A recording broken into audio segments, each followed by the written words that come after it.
İmam Cəfər-i Sadiq əleyhissalatu vesselam buyurur ki, namazın qəbul olup olunmadığını bilmək istəyirsənsə, bax namaz səni günahlardan çəkindirib saxlaya bilir ya yox. Saxlayırsa demək namazın qəbuldur, düzdür. Namaz qıl, sələm ver, faiz ver, nə bilim, başqa içki sat, başqa işlər gör. Yox, eləmişəm bu işləri, indi namaz qılıram, mən bu işləri görə bilmərəm, haramdır. Niyə mən gedib, nə bilim, kiminsə balasını narkotik satmaqla bədbəxt etməliyəm? Baxmayaraq gəlirli bir sahadır mənim üçün.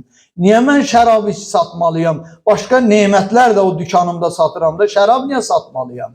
Və ya digər işlər.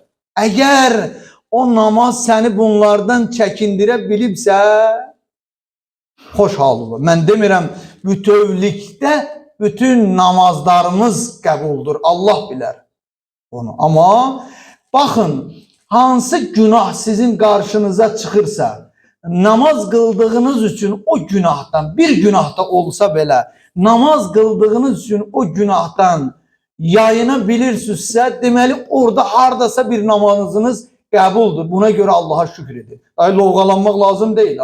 Görsən, mən bu günahdan çəkindirim. Naməhrəm çıxdı qabağıma, üzümü çevirdim, gördün, namazın ləzzəti, təsiri mənə var, mənim namazım qəbuldur. Bunu dedin, gələn səfər onu eləyə bilməzsən.